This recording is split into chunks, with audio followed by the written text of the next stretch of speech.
Olá, boa noite. Sejam todos muito bem-vindos ao canal Embarque Imediato, trazendo as últimas notícias do mundo rodoviário. A administradora judicial da falência do grupo Itapemirim, a XM Partners, a Assessoria Empresarial Limitada, se manifestou favoravelmente ao arrendamento das linhas rodoviárias das viações Itapemirim e Caiçara para a Suzantur, empresa de ônibus do APC Paulista. A manifestação ocorreu em processo movido pela Aviação Garcia, empresa de ônibus do sul do país, que é contra a operação pela Suzantur e quer assumir as linhas. O movimento processual é recente, do dia 19 de julho, e foi disponibilizado nesta última quarta-feira, dia 2 de agosto. A administradora contesta a afirmação da Garcia de que a ação é para preservar o interesse dos credores. Na visão da XM, a empresa de ônibus do Sul pensou na verdade em seus interesses comerciais.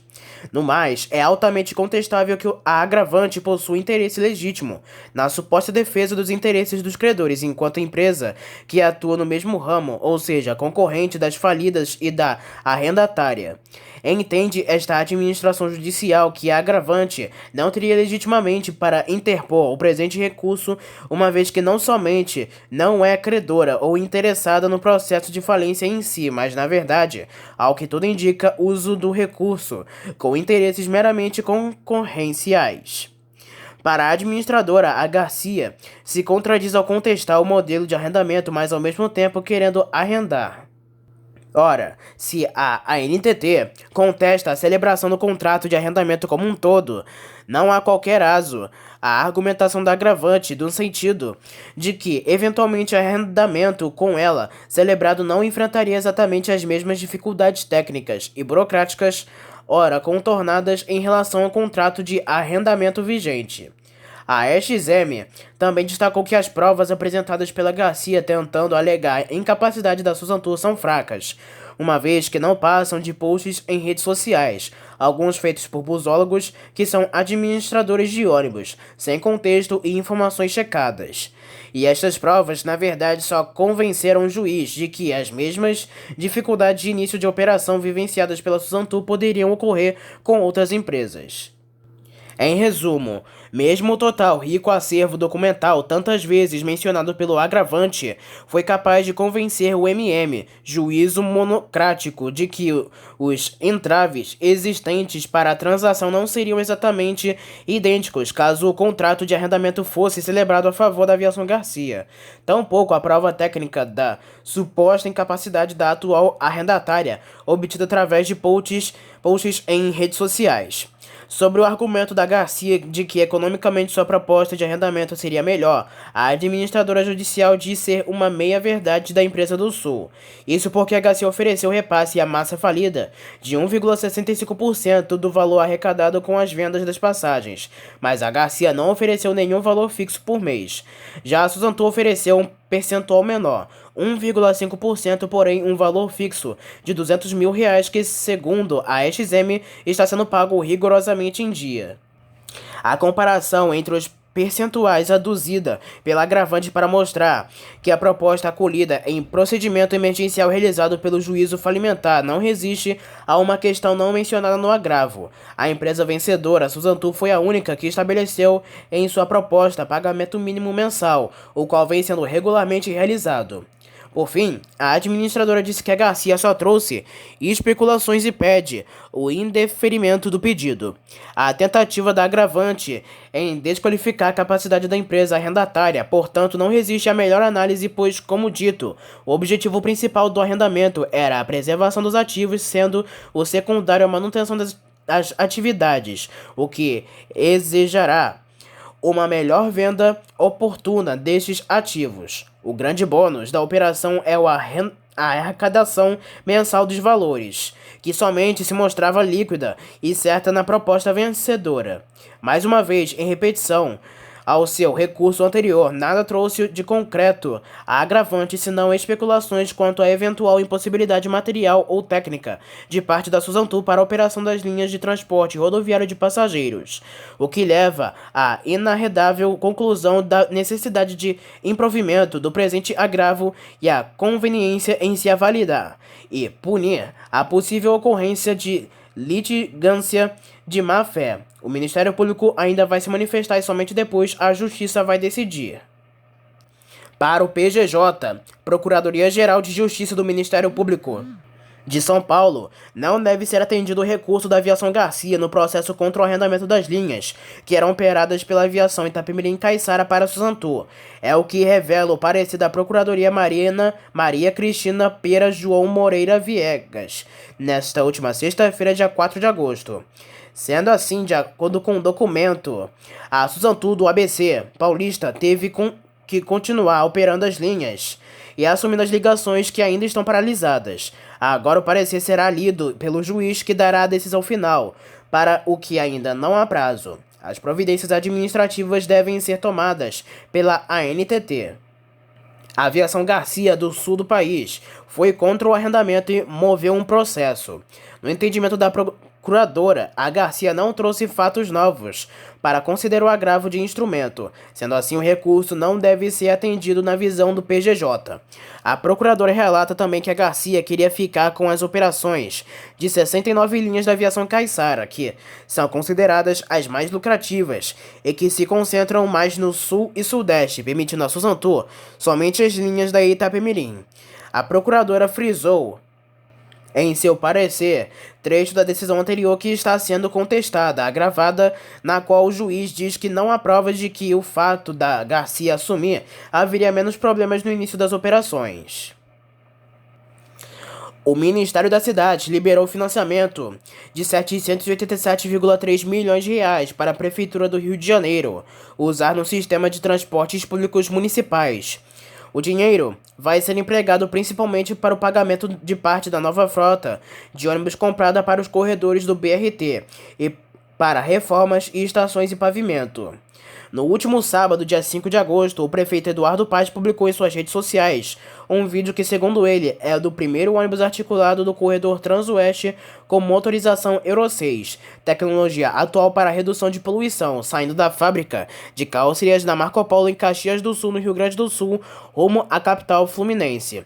No texto da publicação, Paes mandou um recado ao presidente Luiz Inácio Lula da Silva. De acordo com a publicação em Diário Oficial desta última quarta-feira, dia 9 de agosto, assinada pelo ministro Jader Barbalho, os 787,3 milhões de reais são provenientes de recursos do FGTS, Fundo de Garantia por Tempo de Serviço, dentro do Programa Pró-Transporte, Programa de Infraestrutura de Transporte e Mobilidade Urbana. O agente financeiro é a Caixa Econômica Federal. Em abril, a Câmara Municipal autorizou a Prefeitura a contrair este empréstimo. A SP Trans incluiu nesta sexta-feira, dia 4 de agosto, 3 dos novos modelos de ônibus elétricos que vão circular pela cidade, no Manual de Identidade Visual dos Veículos. Estas especificações são obrigatórias para que as empresas possam começar a operar na cidade com este tipo de ônibus. Os veículos inseridos no manual são dos tipos de 12 metros ou 13,2 metros, com 2 eixos, de 15 metros de 3 eixos e articulado de 21 metros e 4 eixos.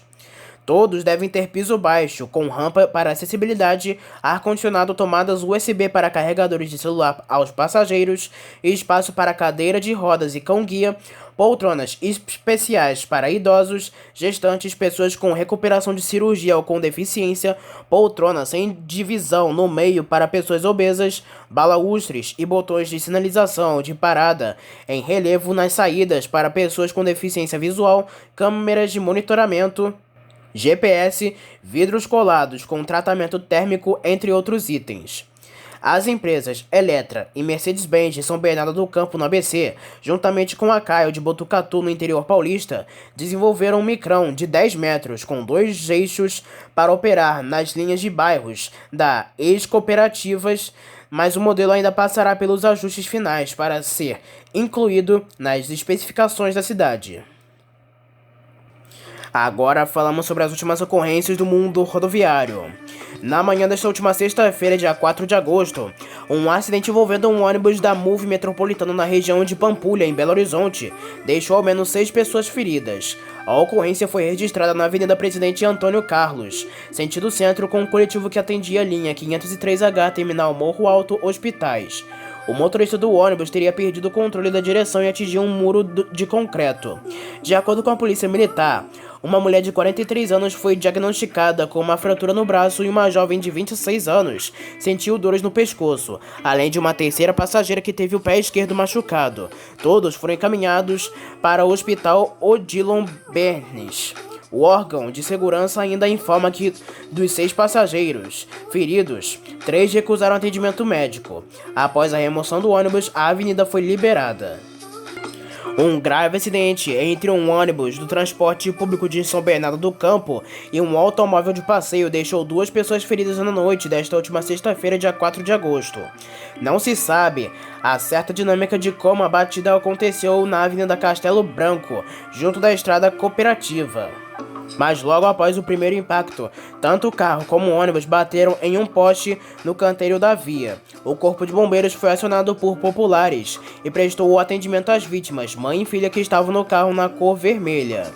O site Diário do Transporte procurou a empresa BR7 para maiores informações sobre o acidente, que enviou por seguinte nota: lamentamos a ocorrência do acidente e estamos, neste momento, empenhados na apuração correta dos fatos, colaborando com a autoridade policial em todos os sentidos e prestando o auxílio necessário aos feridos. Nas redes sociais, circulam imagens que mostram a dimensão de estragos nos veículos envolvidos na colisão. Um ônibus da Aviação Cidade Porto Seguro acabou totalmente destruído após pegar fogo no fim da madrugada deste último sábado, dia 5, como informa o Corpo de Bombeiros da Bahia. Segundo a corporação, o coletivo seguia próximo do semianel rodoviário, quando teria apresentado uma pane elétrica iniciando as chamas. O motorista e os passageiros conseguiram desembarcar em segurança e, apesar do susto, não houve feridos. Um outro coletivo acabou disponibilizado para transportar os passageiros até o destino final. Um ônibus rodoviário da empresa Judiá Transportes, que presta serviço para Búzios, acabou tombando na manhã deste último sábado, dia 5 de agosto.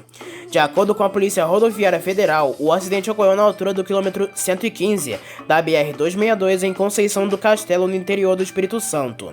Ao menos 2 pessoas apresentaram ferimentos. O motorista e uma passageira acabaram encaminhados para um hospital. Os feridos ficaram em observação na unidade de saúde por reclamarem de dores e passaram por exames de rotina. A Jundiá Transportes informa que lamenta pelo acidente e que presta assistência aos passageiros e demais familiares. A empresa afirma que todas as viagens realizadas são devidamente autorizadas pela ANTT e cobertas por seguro contra acidentes. A plataforma Búzios informa que lamenta o acidente e segue dando todo o apoio aos passageiros, junto com a empresa de fretamento. Segundo a Búzios, o ônibus que tombou conta com modernos equipamentos de segurança, como câmeras com sensores inteligentes e telemetria via satélite, tecnologias que nós implantamos na frota, parceria para trazer mais segurança às viagens. Agentes da Polícia Rodoviária Federal apreenderam na madrugada deste último domingo, dia 6, um total de 7 quilos de base de pó entorpecente em um ônibus da empresa Catedral Turismo. Segundo a corporação, o coletivo acabou parado na altura do quilômetro 800 da BR-242 em Barreiras. O veículo operava na linha Goiânia-Teresina. As equipes da PRF, em uma operação de rotina, abordaram o ônibus durante uma fiscalização de trânsito. Durante a vistoria minuciosa, os agentes descobriram escondidos no interior do veículo 7 kg de pasta de base utilizada na fabricação de cocaína refinada. Até o momento, não foi possível identificar o responsável pela carga ilícita. As investigações estão em curso para rastrear a origem e o destino do ilícito, bem como para identificar os possíveis envolvidos no transporte. A ocorrência foi encaminhada às autoridades da Polícia Federal em Barreiras, que darão continuidade às investigações. Ainda na Bahia, a PRF apreendeu no fim da madrugada deste último domingo um passageiro da Expresso Guanabara procurado pela Justiça por violência doméstica. A ação de fiscalização ocorreu na altura do quilômetro 800 da BR-242 no município baiano de Barreiras, quando o coletivo acabou parado. Em abordagem a um ônibus de viagem, a equipe localizou o mandado de prisão em aberto por lesão corporal no contexto da violência doméstica e tentativa de homicídio em desfavor de um dos passageiros. O mandado de prisão foi localizado durante a checagem de documentação dos passageiros e em consulta aos sistemas. O ônibus acabou liberado para seguir viagem em seguida. O documento acabou expedido pela Vara Única de Avelino Lopes do Tribunal de Justiça do Estado do Piauí. Aos policiais, o foragido de 44 anos informou que a situação ocorreu na zona rural de Curimatá, no Piauí. Segundo o passageiro, a questão passional e que um advogado estava cuidando do caso. Diante dos fatos, o homem foi preso e encaminhado à Delegacia de Polícia Civil de Barreiras, a fim de que fossem realizadas as medidas cabíveis. Um suspeito morreu de ter roubado um carro, morreu e o comparsa de 25 anos ficou ferido e foi preso após baterem o carro em um ônibus no ABC Paulista. O exato momento da colisão foi registrado por câmeras de segurança. O caso ocorreu por volta das 4h40 da manhã desta última terça-feira, dia 1º de agosto, na Avenida Barão de Mauá, em Mauá, na Grande São Paulo. As imagens mostram um carro, um Ford Fiesta preto, vindo em alta velocidade quando invade a contramão no sentido oposto.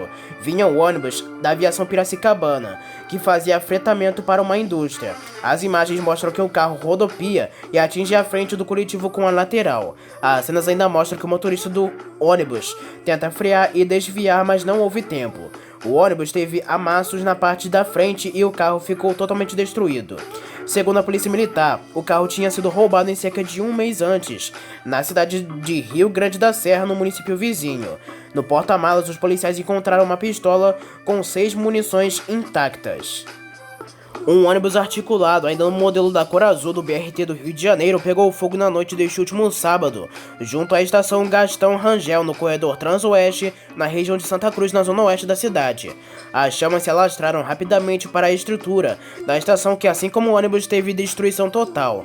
Imagens mostram um homem tentando controlar as chamas que começaram na traseira do ônibus, na região do motor, mas sem sucesso. O fogo logo consumiu o veículo. As causas estão sendo apuradas e não há informações sobre feridos. Por causa do incêndio, as operações do BRT foram alteradas, como informou em suas redes sociais oficiais da Mob Rio, a empresa da prefeitura que opera o sistema. A ação Gastão Rangel, no corredor Transoeste, ficará fechada até a reforma ser concluída, mas ainda não há previsão de prazo para a entrega dos trabalhos. O passageiro deve utilizar as estações Cajueiros e General Olímpico para embarque e desembarque dos serviços. Tinham sido suspensas na noite deste último sábado, mas já voltaram na manhã deste último domingo a operar as linhas 10 Santa Cruz Alvorada Expresso e 11 Santa Cruz Alvorada Parador e 17 Campo Grande Santa Cruz Parador. A rua Felipe Cardoso, que tinha uma faixa ocupada por conta do incêndio, foi liberada e o trânsito já flui normalmente.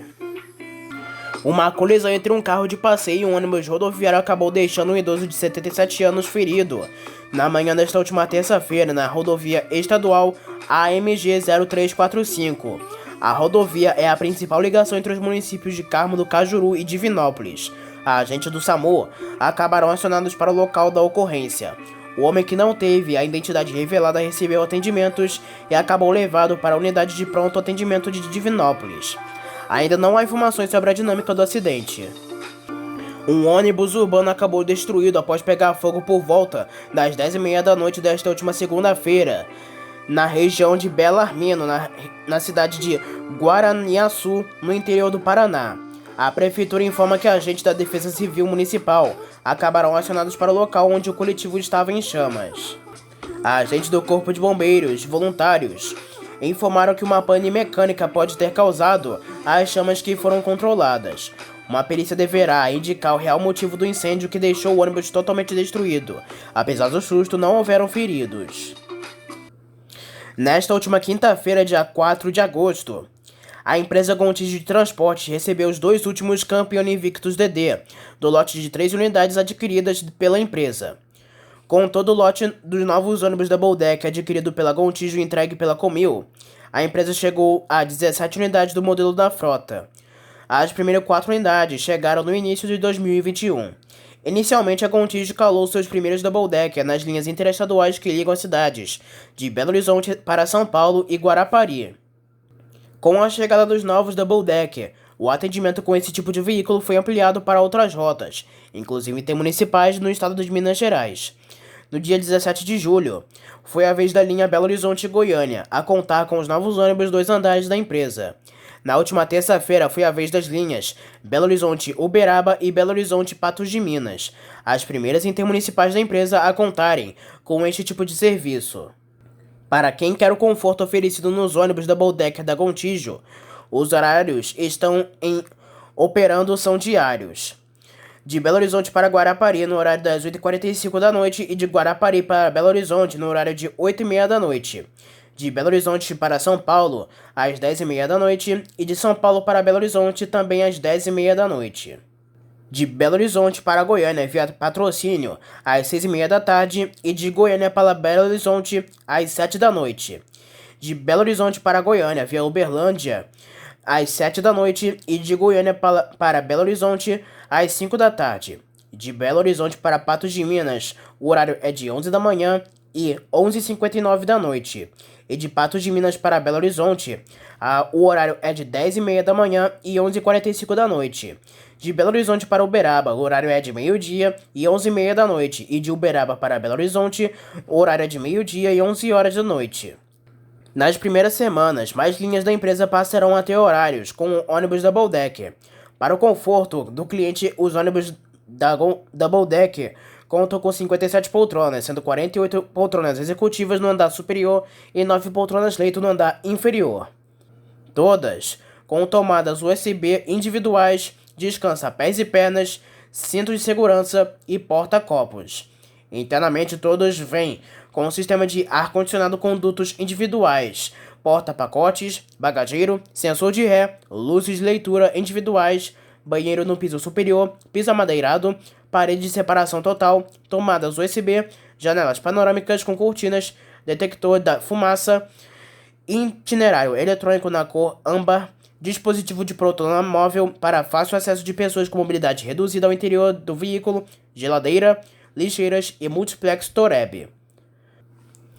A Wimob, plataforma de viagens de ônibus, vai percorrer as estradas do Nordeste em prol da solidariedade entre os dias 8 e 19 de agosto. Um veículo da marca irá transportar a equipe do SAS Brasil, startup social que desde 2013 realiza atendimentos médicos gratuitos e especializados e também é a Dimensão Social dos Sertões, o maior rally do mundo, que este ano chega à sua 31ª edição. Pelo segundo ano consecutivo, a organização beneficiará mais de 10 mil pessoas com o apoio do ônibus da Bus, WeMove. Estamos muito felizes por fazer parte de mais uma edição dos Sertões, um evento que alavanca o turismo no Brasil aliado a um viés social. A SAS Brasil também tem uma missão de transformar e elevar acesso à saúde para quem precisa, por meio de sua caravana itinerante. Faz todo sentido para o Imob, como uma startup que busca acessibilizar a mobilidade no país, entrar com apoio logístico e de transporte para os profissionais do projeto, comenta Rodrigo Trevisan, CEO da Wimob. A rota SAS Brasil, atrelada aos Sertões 2023, tem início em Petrolina, no Pernambuco, passa por Xique-Xique, na Bahia, Crato, no Ceará e finaliza na Praia do Preá, no Ceará. A startup social está empenhada em zelar filas do SUS ao oferecer consultas e atendimentos de diferentes especialidades médicas: pediatria, cardiologia, neurologia, ginecologia, psicologia, realizadas por voluntários de todo o Brasil.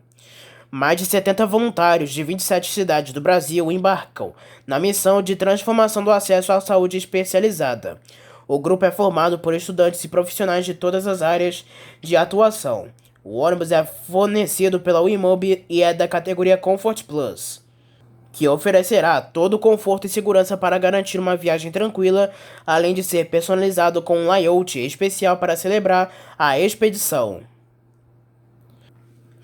O governo do estado de Goiás alterou o contrato firmado com as operadoras do transporte público coletivo na região metropolitana, desistindo de alugar 113 ônibus elétricos e propondo uma sociedade de propósito específico para a execução das obras de reforma nas plataformas do eixo Anhanguera. Com a mudança, o governo vai comprar 65 coletivos elétricos, que devem começar a ser adquiridos já no próximo mês de setembro. Já em novembro e dezembro, as reformas nas plataformas terão início, devendo ser concluídas no fim de 2024. De acordo com o secretário-geral do governo, Adriano da Rocha Lima, a falta de interesse das empresas com aptidão para o serviço causou a decisão da desistência de lançar um novo edital. O contrato já estabelece que a responsabilidade por aquisição e infraestrutura dos terminais e estações também é parte do contrato de concessão. O que estamos fazendo é a cisão desse contrato para garantir que haja um foco específico nisso, segundo ele. Segundo Lima, a compra dos veículos elétricos auxiliará na economia, já que gastam em média 7 vezes menos que veículos movidos a diesel, tendo também uma manutenção mais simples e menos custosa. O DetroRJ realizou mais uma edição da operação Todos São Passageiros e Passageiras, na manhã desta quarta-feira, dia 9 de agosto, em Nova Iguaçu e Duque de Caxias. A ação teve o objetivo de verificar a acessibilidade nos ônibus intermunicipais da região. 7 ônibus foram multados, resultando em 6 recolhimentos à garagem. Ao todo, 40 ônibus foram fiscalizados. E antes de finalizar, uma última notícia. Hoje, dia 9 de agosto de 2023, a empresa Transacreana completa 10 anos de existência, com uma trajetória de muito esforço e dedicação. Sediada em Rio Branco, capital do estado do Acre, a empresa se consolidou nesse período como a principal empresa de transporte de passageiros do estado e atualmente, além do transporte intermunicipal de passageiros, atende a maior linha rodoviária do mundo, ligando os oceanos Atlântico e Pacífico, do Rio de Janeiro a Lima, no Peru. Parabéns à Transacreana. Parabéns a todos que trabalham na Transacreana e o nome do Acre está sendo cada vez mais propagado a cada viagem realizada. Então essas foram as últimas notícias e informações e ocorrências do mundo rodoviário. Não se esqueçam que em breve traremos mais notícias e informações somente aqui para você. Espero que tenham gostado do vídeo, uma boa noite para todos e até a próxima.